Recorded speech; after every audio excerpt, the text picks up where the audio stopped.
chceš tu stará pičo, vnúci. Všetké vnúci ma tak prezývajú. Viete čo, ja tu prežívam 77 rokov. Zbila ma, ja som bola modra celé, už nemám ruku modrú. Tu zbila ma, že stará pičo, čo tu chceš? Stará kráva, zmizni. Až keby zdochla to tá stará kráva, však ona aj pred poštárku povedala, keby to tá stará piča tu nebola. Čo vy na to? No, keby táto pani Urbanová, nebudem opakovať tak, ako ona povedala, tu nebola, myslím, že my by sme sa ani nerozvádzali. Všetko porobil môj syn, všetko.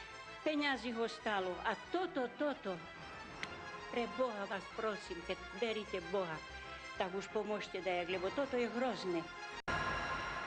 Som bola prekvapená, že prečo on zamýka sa do maštane, však on nekrmí, si myslím. Prečo on ide do tej maštane a dvere zaviera za sebou? No tak ja som bola zvedavá, čo potom robí, lebo už viac razy som ho videla, no ale mne to nenapadlo. No a potom som tu šla a kúkam dvere zavrete. No tak ja som potom tu stanula, som teraz ku tému okienku tam, tu okienku, ale už je zamuro, tu založil. Tu som stanula ku okienku, zabitej, a tak som dala hlavu a kúkam on tam pri krave. Ja som ho videla, tu cez okienko som sa prizerala. Tu cez okienko, jak on pchal do kravy. No. Jaro a Jano tu opravali auto. Ja som sa len otočila, lebo som ťa nechcela vyrušovať.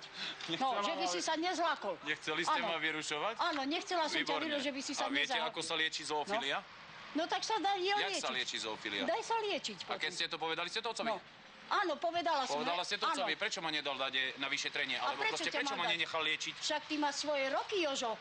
Ty musíš vedieť... Vy máte tiež svoje roky. Áno, ty musíš mať svoje roky. Vy klamete pred kamerou. Neklamem. Ja to hovorím pravdu a je to pravda. Nech mi tu šlak trafi, keď to není pravda, Jožo.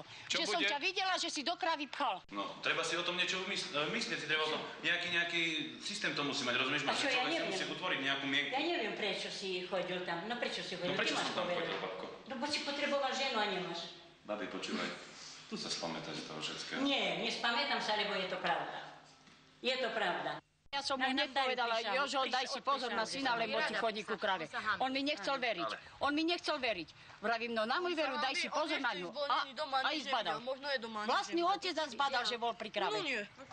No a on sa tají. A vlastný otec ho nachytal. Mal nohavice dole a do kravy pchal.